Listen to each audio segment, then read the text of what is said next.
Oke, perkenalkan, nama saya Adiasa Desmond Panjaitan. Saya akrab dipanggil Dias, dan saya dari Prodi TRPL atau Teknologi Rekayasa Perangkat Lunak. Untuk ini saya ingin mempresentasikan apa yang ditugaskan oleh saya. Saya ingin menceritakan tentang sejarah pemrograman dari awal sampai sekarang. Untuk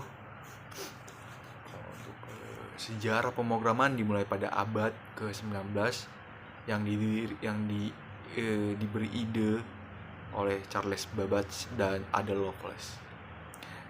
Berkembang ke bahasa mesin dan bahasa assembly pada abad pertengahan ke-20. Nah, dan di situ melahirkan bahasa tingkat tinggi seperti kayak Fortran, COBOL, Pascal, dan C. Akhirnya bahasa modern seperti Python, PHP, dan C# yang terus berevolusi menjadi lebih mudah digunakan dan beradaptasi dengan teknologi baru.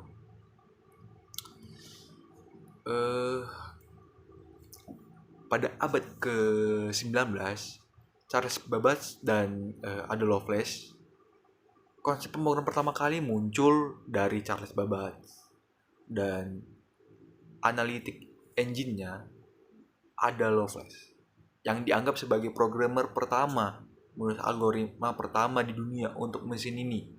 Dan menurut saya ini cukup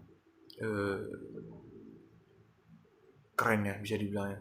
Ada Lovelace ini ada wanita pertama yang menemukan ini. Dan di slide berikutnya, era komputer mekanis dan awal komputer elektronik pada tahun 1940-an. Nah, yang pertama, bahasa mesin. Nah, dulu instruksi komputer awal banget berupa kode 0 dan 1 yang langsung dipahami oleh prosesor. Sangat sulit untuk digunakan manusia pada saat itu. Makanya nantinya atau di masa yang akan sekarang bakal itu makanya diubah. Nah, yang kedua, bahasa assembly dibuat untuk menyederhanakan bahasa mesin dengan menggunakan mnemonic gitu. Untuk yang ketiga, shortcode, bahasa tingkat tinggi pertama untuk komputer elektronik, namun masih perlu diterjemahkan secara manual ke bahasa mesin. Dan yang keempat, plan kalkul, bahasa tingkat tinggi pertama yang dikembangkan oleh Konrad Zuse, meskipun tidak langsung digunakan pada mesin. Nah, kita ke slide berikutnya, perkembangan bahasa tingkat tinggi 1950-an sampai dengan 1970-an. Nah, di sini ada beberapa poin yang saya tulis lah, saya ketik. Yang pertama itu ada autocode. Autocode ini menggunakan compiler untuk menerjemahkan ke bahasa mesin secara otomatis. Nah, untuk yang Fortran yang tadi itu dibuat untuk aplikasi ilmiah dan teknik, menjadi bahasa pemrograman generasi ketiga pertama di dunia.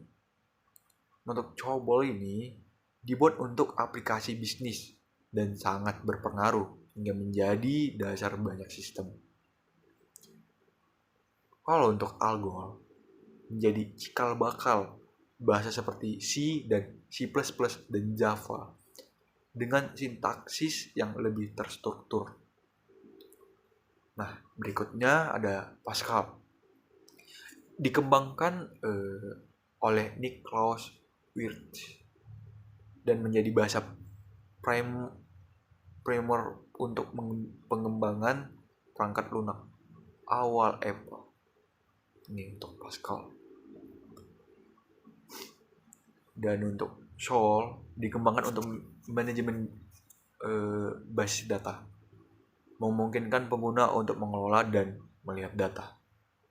Untuk C sendiri diciptakan oleh Dennis Rich dan Brian Carnahan. Bahasa C menjadi dasar bagi banyak bahasa pemrograman modern lainnya. Untuk era bahasa pemrograman modern, masuk ke modern tahun 1980-an sampai sekarang. Nah, di slide ini C++ perpanjangan dari C dengan konsep pemrograman berorientasi objek menjadi salah satu bahasa paling populer di bahasa pemrograman modern sekarang.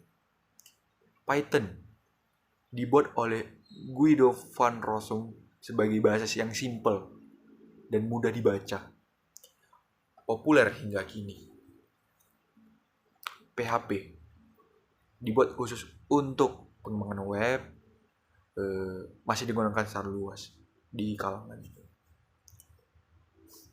C# dikembangkan oleh Microsoft untuk menghubungkan fitur dari Visual Basic dan C++. Untuk slide berikutnya dampak evolusinya. 1. Kemudahan penggunaan. Bahasa pemrograman berkembang dari kode yang rumit ke bahasa yang lebih mudah dibaca dan ditulis oleh manusia. Kedua itu kinerja.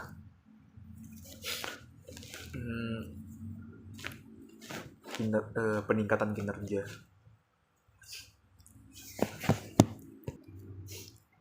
Untuk peningkatan kinerja itu setiap generasi baru membawa peningkatan signifikan dan kecepatan dan efisiensi komputer. Nah, dengan mesin untuk slide berikutnya, dengan mesin analitik awal hingga aplikasi canggih di ponsel, sejarah pemrograman adalah cerita tentang kemajuan tanpa henti yang membentuk dunia kita. Memahami akar-akar sejarah ini memungkinkan kita untuk lebih menghargai alat yang kita gunakan dan mengantisipasi kemajuan masa depan yang dibawa oleh para pemrogram.